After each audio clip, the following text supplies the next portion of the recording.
Jason walked alone through the thick jungle of the alien planet Virelia. His spaceship had crashed 2 days ago, and he hadn't seen another human since. The trees here were purple, the air was hot and heavy, and strange animal sounds echoed around him. His body ached. His water was gone. His food was gone. His hope was fading fast. As he pushed through a cluster of glowing vines, he saw something unexpected. A figure lying on the ground, half covered in green leaves. He rushed closer. It was a young alien woman. Her skin was smooth and light blue. Her hair was long and silver, spread across the moss like a river of light. She wore a dress made of leaves and crystals, and her body glowed faintly with pulsing marks, like tattoos. She wasn't dead, but she was weak. Her breathing was slow, and she looked like she was in pain. Jason knelt beside her, unsure what to do. He had no medicine, no translator, no help. "Hey, can you hear me?" he whispered. Her eyes opened for just a second. They were violet and full of tears. Her lips moved, but he didn't understand the words. Then she passed out again. Jason looked at her hands. They were cold and shaking. Her forehead was sweating. Her chest rose and fell with short, painful breaths. She was burning up with fever, or something worse. Jason couldn't just leave her. He remembered something his mother used to do when he was sick. She would rub special points on his hands, shoulders, and back. She called it healing massage, something her grandmother had passed down. It always helped. Maybe it could help this alien too. "I don't know what else to do," Jason said to himself. He carefully placed his hands on her back. He pressed softly, then slowly started to massage her shoulders. The skin was warm and soft, but strange energy ran beneath it, like tiny sparks. Her body twitched at first, but then relaxed. Jason worked on her neck, then down to her lower back. He didn't know where the pain was, so he did his best. Suddenly, the glowing tattoos on her body began to shift in color, from dull red to soft gold. Jason stopped. "What the hell?" he whispered. Then she opened her eyes again. But this time she gasped and looked straight at him. She sat up slowly, her eyes wide, glowing with golden light. She stared at Jason's hands. "You touched the gate of bloom," she whispered in a shaky voice. Jason blinked. "The what?" The alien woman reached up and touched her chest where a large golden tattoo pulsed like a heartbeat. "You awakened the seed," she whispered again, her voice full of shock and wonder. Jason had no idea what she was saying. He tried to explain. "I was just trying to help. You looked hurt. I gave you a massage." The alien stood up with difficulty. She took his hand and pressed it to her chest. Her skin was no longer burning. Her breath was calm. "You saved my fertility," she said. Jason's mouth opened, but no words came out. She looked around the jungle and whispered something in her own language. A small orb flew down from the trees, some kind of drone, and hovered near her. She spoke to it quickly. Then she turned back to Jason. "My name is Sorel," she said. "You must come with me. The elders must see you. You are the divine healer." Jason laughed nervously. "No, I'm just a guy from Earth." But Sorel was already holding his hand tightly. "Please come, you don't understand, you have changed everything." Jason didn't want to argue. He didn't know where he was, and she seemed to trust him. So he followed her deeper into the jungle. The vines moved out of their way like they were being guided by invisible hands. Sorel walked slowly, holding her belly with one hand. She kept looking back at him with strange eyes, like she had seen a ghost or a god. "Why do you keep looking at me like that?" Jason asked. Sorel stopped and smiled softly. "Because in our stories, the one who heals the gate of bloom shall bring life to the land. We have waited for that one for many years, and now you are here." Jason didn't know what was going on. All he knew was he gave a simple massage, and now an alien tribe might believe he's some kind of god. He sighed and looked up at the sky. Great. What could possibly go wrong? Jason followed Sorel through the glowing jungle, his mind still racing from what had just happened. He had only touched her back, rubbed her muscles like he'd seen in old Earth videos. But now, she said something about healing her gate of bloom, and that he'd done something no one had done in generations. He wanted answers, but every time he asked, Sorel would just smile and say, "You will see." As the sun began to set, the trees opened up into a clearing and Jason froze. The village was alive with firelight and music. Strange alien drums echoed across the trees. Dozens of huts made from vines and glowing stones lined the circle. And in the middle, hundreds of alien women stood in silence, all with wide eyes and glowing skin. The moment they saw Jason, they dropped to one knee, every single one of them. Jason took a step back. Whoa. What is this? Sorel didn't stop. She gently pulled him forward and whispered, "This is the village of Nelari, and tonight, they welcome the one we thought was only myth." Jason blinked. Myth? What myth? Before she could answer, an older alien woman with white markings on her face stepped forward. Her robes shimmered with crystal beads, and she held a long wooden staff. "The touchbearer has come," she announced loudly. "He has returned to awaken the sleeping wombs." Jason's eyes went wide. "Excuse me, what?" Sorel walked to the center and knelt before the elder. "Mother Yavin, I was lost in the deep woods. I nearly died. He found me, touched the sacred points, and I was healed." The crowd gasped. Several women placed hands over their mouths. One even began crying. "He did what no healer could do," Sorel said proudly. "I feel warmth again. Life again." Jason nervously scratched his head. "I swear I didn't do anything magical." But the elder didn't care. She walked up to him and placed her hand over his heart. "The divine energy returns in flesh." "The old power awakens," Jason shook his head. "Nope, I'm not divine, I'm Jason from Earth." "Earth," the elder repeated as if tasting the word. "That world of fire and spirit?"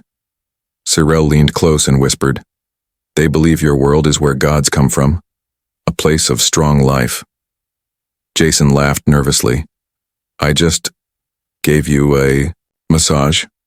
Sorel placed her hand over his. "But you gave me hope." Then something unexpected happened. The elder raised her staff, and several women came forward carrying bundles. Inside were small, sick-looking alien infants and young women who had never been able to conceive.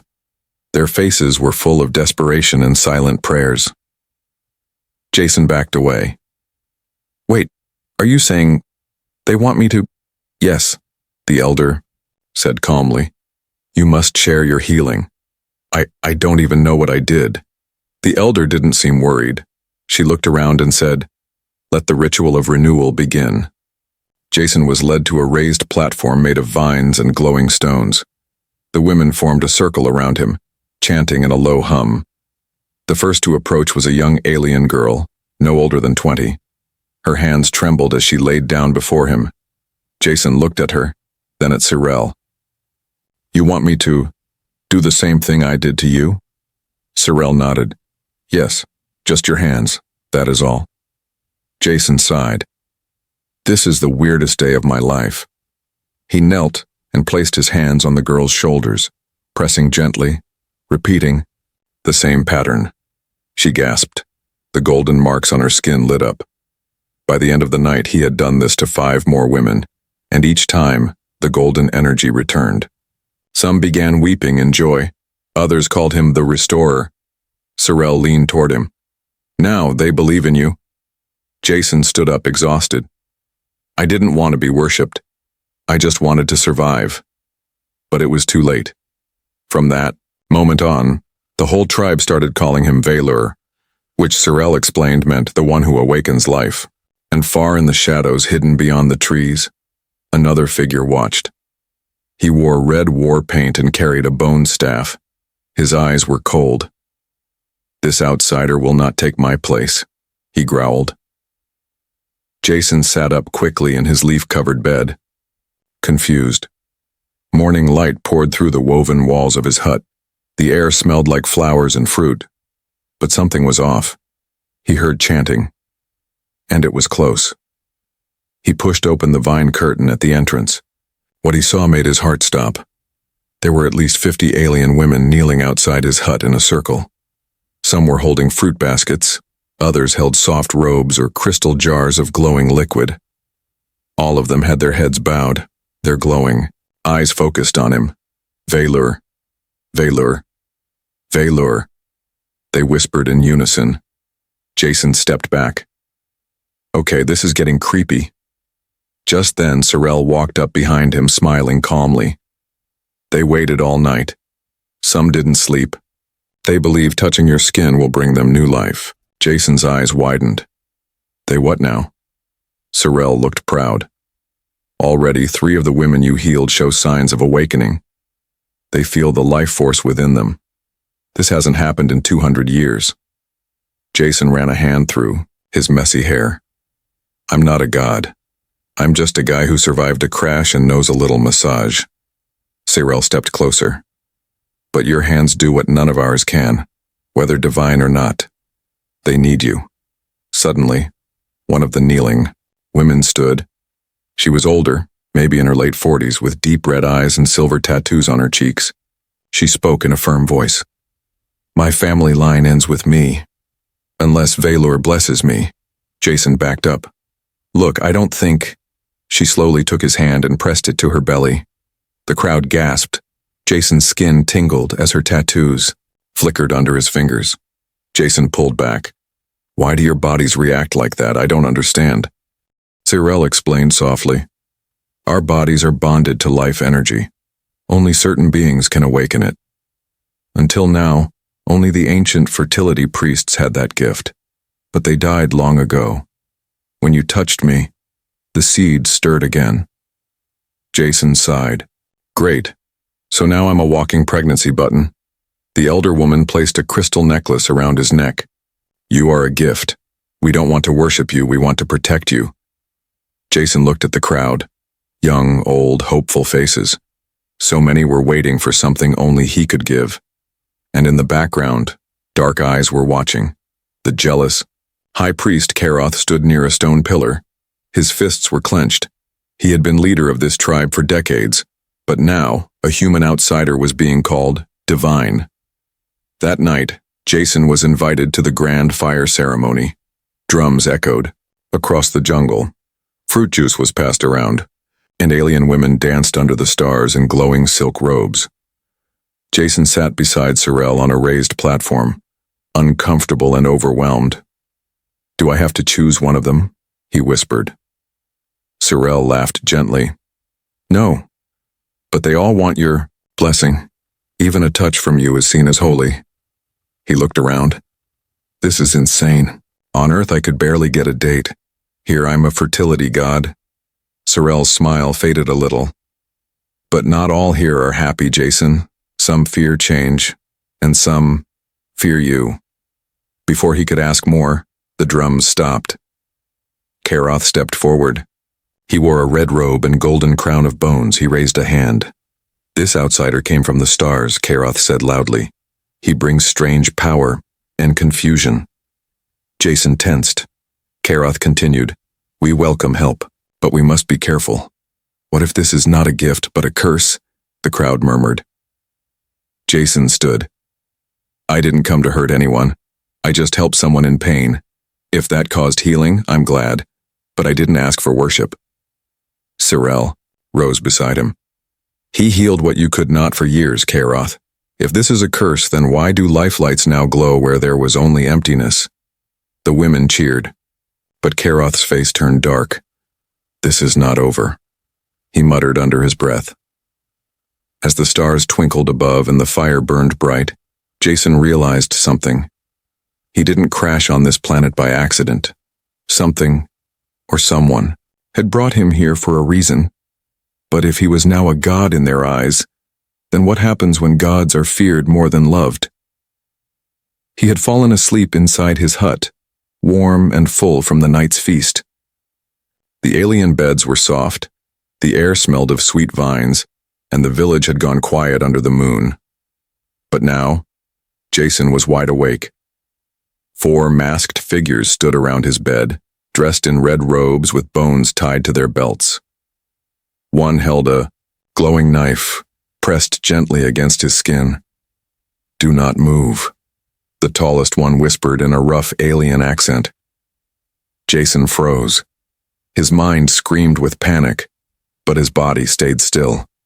A fifth figure stepped inside the hut. It was Karoth, the high priest. His golden bone crown shimmered in the moonlight. "I warned them," Karoth said coldly. "A power this strong cannot be left in hands of a stranger." Jason spoke slowly. "I'm not trying to take power. I never asked for any of this." Karoth walked closer, studying him. "Then give it to us. Show us how your hands work. We will copy your energy and pass it to our chosen healers." Jason looked confused. "It's not something I control. I don't even understand it myself." Karoth nodded to the masked warriors. "Then we take what gives it." The man holding the knife raised Jason's arm and aimed for his wrist. "Stop," shouted a voice from outside. Sorel burst into the hut, glowing tattoos flaring bright with anger. "You would cut a god in his sleep? This is sacred betrayal." Karoth turned. "He is no god, only a tool. One we should use, not worship." Sorel raised her hand. "If you harm him, the entire tribe will rise against you." Karoth paused. He didn't fear Sorel, but he knew the tribe followed her voice now more than his. With a frustrated hiss, he signaled his men to lower their weapons. "You will regret this loyalty," Karoth warned, before disappearing into the night with his masked warriors. Jason sat up, heart pounding. They were going to cut off my hands. Sorel knelt beside him. "They want your gift, but they don't understand it. It's not in your hands. It's in your heart." Jason laughed nervously. "Then why does touching people make them light up like Christmas trees?" Sorel smiled gently. "Your body carries a rare pulse. Furelians call it the life current. Most of our kind lost it long ago, but it flows strong in you." Jason rubbed his arms. "So I'm like a battery for alien babies?" Sorel nodded softly. "Yes, but not just that. You also bring hope. That's what they want to steal most." The next day, the village elders gathered in secret. Some feared Karoth would try again, more carefully. Others believed Jason should leave the village for his own safety. But Sorel had another idea. "We take him to the sacred grove," she said. "If the gods truly sent him, the grove will protect him." Jason frowned. "What's in this grove?" She looked serious. "Answers." That night, Jason and Sorel left the village under the stars. They walked deep into the jungle, guided by floating lights and silent paths. The farther they went, the more the forest began to glow with strange colors. Blues, golds, and silvers flowing through the plants like rivers of light. At the center of the forest stood a giant stone tree, carved with ancient symbols, the roots wrapped around a glowing pool. "This is the grove," Sorel whispered. "Place your hand in the water. If your gift is true, it will show you the beginning." Jason knelt beside the pool. He was scared, but he needed to know the truth. He dipped his hand into the glowing water, and visions exploded behind his eyes. He saw thousands of years ago, when humans and Virelians once lived together. He saw a fertility pact, broken by time and war. He saw a woman like Sorel giving birth under a glowing sky, helped by a human with the same golden energy Jason had now. He gasped and fell backward. His eyes were wide. Sorel caught him. "What did you see?" Jason looked at her. "I think I've been here before. Not me, but someone like me. Long ago." The grove glowed brighter, welcoming him. The jungle itself seemed to whisper his name. Jason stood tall. "I'm not just some guy from Earth anymore. I'm part of something old, something important." Sorel smiled with pride. "Now you understand. Now you're ready." But far away, Karoth watched from the trees. "If I cannot steal the power, then I will destroy it." The morning air was quiet, too quiet. Jason stood near the sacred grove with Sorel, still shaken by the visions from the glowing pool. He now understood. His power wasn't an accident. The connection between humans and Virilians was ancient, buried in time, and somehow alive again in him. But the silence broke, with a roar from the sky. Jason looked up. A golden ship, shaped like a giant leaf with glowing wings, descended from the clouds. The wind shook the trees, birds scattered, villagers dropped to their knees as a deep voice echoed from the vessel's speaker. By order of Her Radiant Majesty Queen Aravira, send forth the Fertility one. Jason's mouth dropped open. Wait, the Queen wants to see me? Sorel looked alarmed. She must have heard of the awakenings. And now she wants your blessing. Blessing? Jason repeated. I'm not some holy snack she can order like room service. But it was too late. Royal guards in shining armor landed from smaller hovercrafts. They approached Jason slowly, no weapons raised but their eyes full of purpose. Our queen is withering, the lead guard said. She has no heir. If the stories are true, your touch may be her final chance. Jason looked at Sorel. I'm not ready for royalty. She squeezed his hand. You never were. But maybe you're exactly what she needs. They flew for hours across the alien sky. Jason sat inside a smooth chamber surrounded by silence and strange lights. He looked down and saw forests, rivers, floating islands. And at the center, a palace built into the side of a mountain glowing like crystal fire. They landed in the Yi royal courtyard. Tall alien nobles watched from balconies, whispering as the human stepped out. Some bowed. Others looked horrified. A few simply stared with curiosity. Jason was led through grand silver halls with walls covered in moving symbols. At the end of the path, giant doors opened and a cool breeze touched his face. There she was. Queen Aravira. Tall, elegant, and dressed in robes that shimmered like starlight. Her skin was pale blue with golden lines running from her eyes to her lips. Her eyes were tired, but full of longing. Jason instinctively bowed. Your Majesty. The Queen studied him for a long moment. Then she spoke, her voice soft but powerful. You are smaller than I imagined. Jason smiled nervously. Yeah, that's fair. I have heard, she continued, that your hands bring life. My womb is a graveyard. No priest has succeeded. I will not force you, but I ask, help me. Not as a queen, but as a woman who has nothing left to give. Jason looked around the silent hall. Everyone was watching. Even Sorel, standing at the side, looked worried. Jason nodded slowly. I'll try. The queen removed her outer robe and lay down upon a sacred stone bed. The royal guards closed their eyes respectfully. Jason walked forward, his hands trembling. He placed them gently on her shoulders, then her back, then the center of her spine. Slowly he breathed deeply, focusing like before. Then it happened. Her body glowed, not in gold like the others, but in white fire. The entire palace shook slightly. The queen gasped and clutched her belly, her mouth opening in silent wonder. Jason stepped back.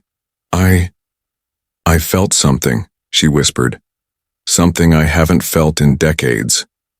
The head priest checked her pulse, her skin, her energy flow, and fell to his knees. She lives, he cried. Her seed awakens. The hall erupted. Nobles shouted in disbelief. The queen sat up, her eyes full of tears. You are not just a healer, she whispered. You are the beginning. Jason took a step back. Please, don't build statues of me. But the queen smiled. No statues, just a request. Jason raised an eyebrow. What kind of request? The queen stood slowly. Stay in the palace. Be the royal healer. Teach us what you know. Jason turned to Sorel, who looked both proud and sad. Before he could answer, a loud explosion echoed from the edge of the city. Boom! Everyone turned. Flames rose beyond the hills. A royal guard ran in, breathless. High Priest Karoth. He has returned, with rebels. They are coming here. The Queen looked at Jason. The one who brings life must now help us stop death. The Adi fires of rebellion lit the horizon. From the mountain balcony, Jason could see hundreds of masked warriors marching toward the palace. Their torches glowed like angry eyes. Karoth led them, riding a beast made of metal and bone. His voice echoed through a loudspeaker. He is not a god. He is a thief of our future. Inside the palace, Queen Aravira clutched her stomach. Golden light pulsed through her hands, soft but alive. Sorel stood beside Jason, her eyes full of fear. The Queen carries life now. If they kill her, they kill our last chance.